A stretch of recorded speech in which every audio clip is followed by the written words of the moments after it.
Hello YouTube, my name is Tyler and this is my May reading wrap-up. So if you're new to my channel, I usually vlog weekly and I talk about the books that I finish in that week during those vlogs. However, this month has definitely been a little bit of a reading flop for me, so there are only 2 vlogs. Last week I posted a short little check-in in which I talked about the books that I read and finished, but just like in less detail than my vlogs. And I did not vlog this last week of May either, so I will talk about those books when I get to them. So in May I read 15 books, and those books were Inventing Latinos, A New Story of American Racism by Laura E. Gomez, which I gave 4 stars. Roundhouse by Louise Erdrich, which I gave 2 stars. Biography of X by Catherine Lacey, 3 stars.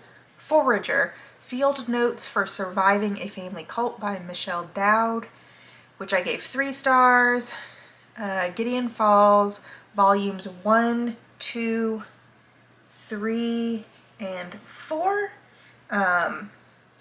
All of them except volume 2 I gave 4 stars, and volume 2 I gave 5 stars, which is my only 5-star read of the month of May. This is by Jeff Lemire, Andrea Sorrentino, and Dave Stewart. I talk about them, I want to say, let's see, I read the first one in week 2 it looks like, so my week 2 vlog should have more thoughts about it, and in that I said I'll give a more rounded review when I finish the full series. I have 2 volumes of that left, so yes. Yellowface by R.F. Kuang, which I gave 4 stars. No More Police by Miriam Kaba and Andrea Ritchie, 4 stars. Sula by Toni Morrison, 3 stars. And then we get into the books that I haven't talked about yet. So I read another Catherine Lacey book. I read Pew. I gave that 4 stars. You know, it's been basically a week since I've read it, and I really can't remember a whole lot about it. It was really short and easy to read. I enjoyed it, but it wasn't something that like blew me out of the water. It wasn't as religious as I had anticipated based on like the main character. She goes by Pew because she was found sleeping on a church pew, and this character is genderless. People call the character a she, a him, so the character doesn't talk, and it's just very ambiguous in general. And Pew is having to kind of like, I don't want to say fit into the community, because Pew isn't actively trying to change themselves to fit to the community, but the community is kind of shuffling him around, and he's having to hear the community talk about themselves and how they understand Pew, or where they think Pew fits into society at large, not just their community. So there's like talk about, I feel like gender is the biggest thing people get really hung up on in this book, but there's definitely like race, and they can't tell if Pew is like a child or like actually a grown person. So yeah, there's that, but there's not as much like inherently religious stuff as I had anticipated. But there is like a little bit of a weird festival that is like being built up to as the book goes on. Unfortunately, like, I don't know, I kind of expected it to be weirder than it was, so that the reveal of the festival didn't do a whole lot for me. So maybe that's why it ended up not being 5 stars, but like overall, enjoyed it. I read Helpmeet by, oh, I meant to look up how to pronounce this guy's name, Nabeen Ruthnam. Gave it 2 stars. This was less than 100 pages long. It's like a horror story. A man's like body is rotting off, and his wife is having to take care of him and like the 1700s, 1800s, like older times. And even though there was some interesting body horror that definitely gave me like the ick in a good way, like, because I enjoy that. Overall, I just found it so boring. It took me forever to read this like 70-page book. It felt so long, so boring. The explanation I did not enjoy. I did not have a good time reading it. And the reason it got 2 stars was because those certain body horror description scenes really did something for me. They were just kind of brief and didn't make up for the plot that I didn't enjoy. And then I read The Geometry of Hand Sewing. I read this while I was on the treadmill. This is just a book that talks about sewing. I bought it on a whim, randomly, because I am taking up hand sewing quilts, and this felt like a good little, it's not specifically about hand sewing quilts, but it has these plastic templates, and it kind of has a I guess like a dictionary of all the different stitches that they use. So it just seemed like a good little reference guide to have on hand. I don't know how useful it'd actually be, but I also found the pictures to be pretty. So that was called The Geometry of Hand Sewing, A Romance in Stitches and Embroidery from Alabama Chainin and the School of Making by Natalie Chainin. I gave that 4 stars. And then the last thing I read this week was Jesus and John Wayne, How White Evangelicals Corrupted a Faith and Fractured a Nation by Kristen, another name I didn't look up, Kobe Dumez. I listened to this as an audiobook, gave it 4 stars. I think I have mentioned it already. I'm a little burnt out on nonfiction audiobooks, and I have not given myself enough time to recover. However, my Slack group was doing a book discussion on it, so that's why I listened to it when I did. This is much more about like the idea of Christian nationalism and Christian masculinity and patriarchy in the evangelical world, and how evangelicals and the right have kind of created this feedback loop in creating some nastiness.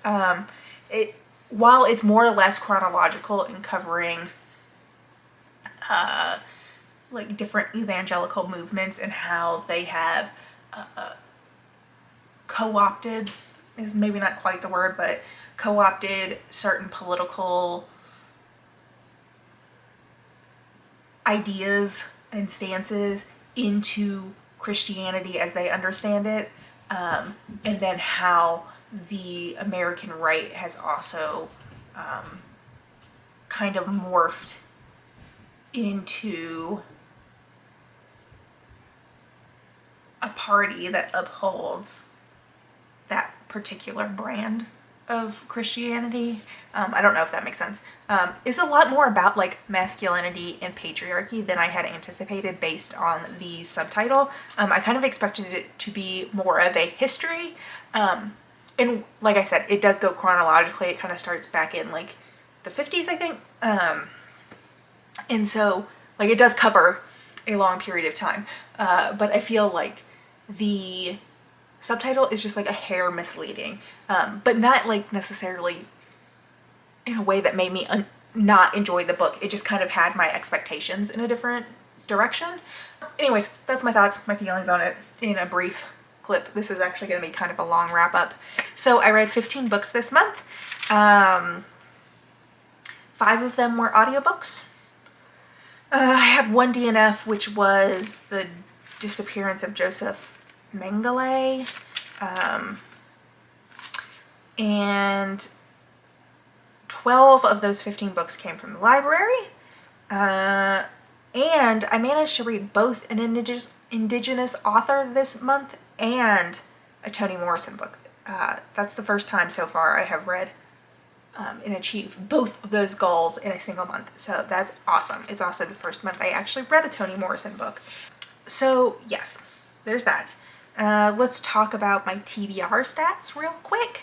I read 7 books off my Goodreads TBR, which puts me at 112 books on my Goodreads TBR from 116. And then I read 2 off my physical TBR. One of those was a DNF, but that puts me at 15 books left on my physical TBR shelf. So numbers are going down. I actually feel like I really read a lot of stuff off my TBR this month. So I'm pleased with that. Yeah, that's 9 out of 15 books were TBR books. And I didn't even count this because I did not put it on my physical TBR shelf, but I do own this. So technically it's 10. Anyways, so there's that. My average rating for this month was 3.6 stars, which I found to be interesting, but I think there were a lot of 3.5 stars that got rounded up to 4. Oh, and also a lot of Gideon Falls, so they were 4 stars because I enjoyed them, but like they didn't necessarily contribute to feeling like a good reading month. But like Yellowface got rounded up to a 4, where it really feels kind of like a 3. Like it should be rounded down, but I just don't ever round down. Yeah, so that's the one that really comes to mind. So I don't know, it feels a little off balance, that rating, but it is what it is. So those are those stats. My average time reading a book was 6.2 days.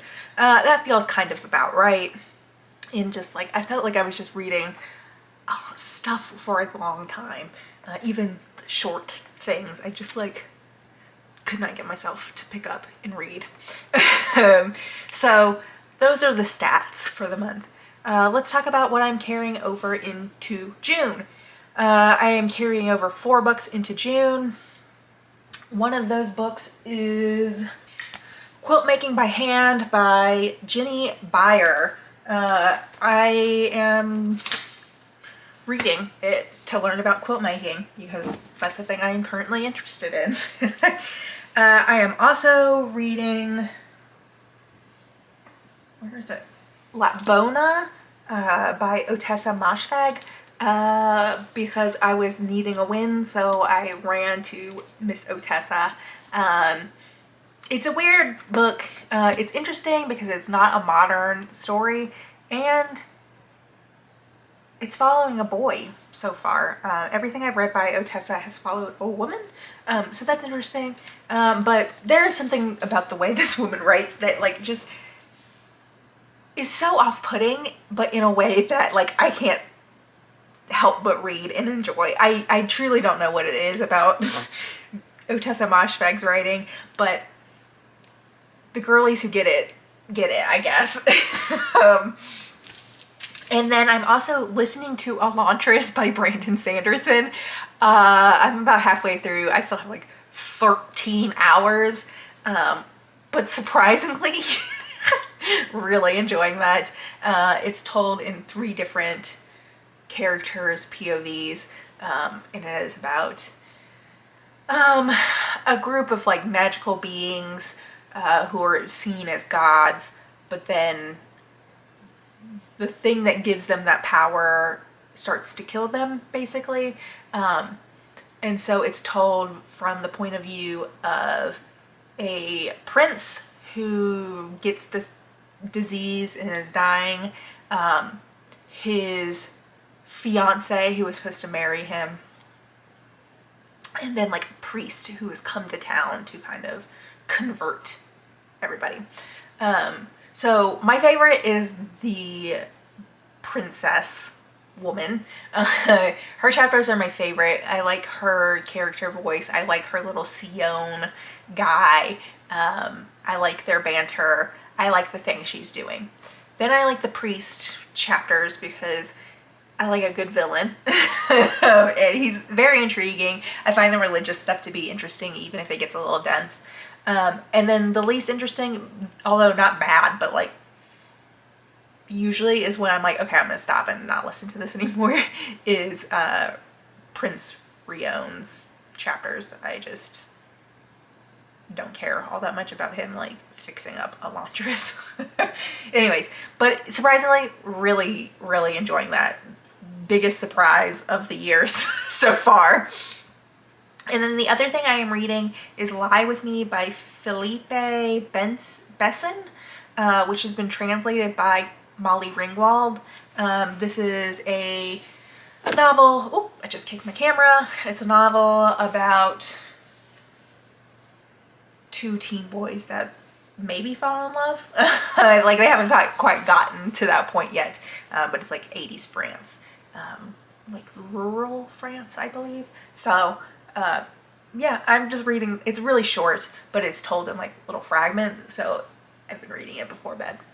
So yeah, that'll be a good one to bring in Pride Month.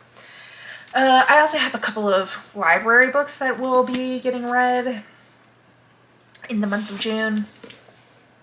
Ace by Angela Chen, What Asexuality Reveals About Desire, Societies, and the Meaning of Sex. I've been wanting to read this for a while. I read like the first chapter at the LGBT Center a while ago, but I don't remember, like you can borrow books, but I don't remember why I didn't specifically borrow it at that point in time. But I randomly saw this when I was just like walking through the aisles and I grabbed it. So this will be another good Pride Month read. And then I got Roughneck by Jeff Lemire, just because I am apparently in my Jeff Lemire era this year, so haven't read this. Thought I would read it. No idea. I think it's about a hockey guy. I was never really a hockey player. I was just a thug. At least now I don't have to pretend I'm something I'm not. Glory days are behind him. Hockey career ended a decade. Yeah, I don't want to read anymore. Love hockey, so I think this will be a good read. I don't think I've read anything by Jeff Lemire that I haven't liked in some capacity. And then the other thing is Leech. Oh, Leech by Kieran Ennis. I can't remember, I think this might have been a book talk recommendation I saw. It was on my TBR, and I was walking past the sci-fi section and it was on display and I was like, oh shit, I've been seeing that around. So I grabbed it. In an isolated chateau as far north as north goes, the Baron's doctor has died. The doctor's replacement has a mystery to solve, discovering how the Institute lost track of one of its many bodies. Again, I'm not going to read more of the... Oh boy, the font is tiny in here. Anyways, so all those books should be getting read in June at some point, or DNF'd and returned to the library. Yeah, that is my plan for June. That is what I read in May. Hopefully June will be a better month. I think I might keep up with just like the weekly check-ins that I did like last week. Shorter videos, just because I'm feeling a little burnt out, not only reading wise, but just haven't found the motivation to like really do much. Like it's a fight to get myself to read, so then having to edit on top of that is a little difficult at this moment, this juncture. May was just really busy for me, and I think I just need a little bit of time to recoup. So I don't know how much vlogging I'm actually going to do in June. So hopefully the check-ins will be all right for the time being. But otherwise, I should see you next week. Bye.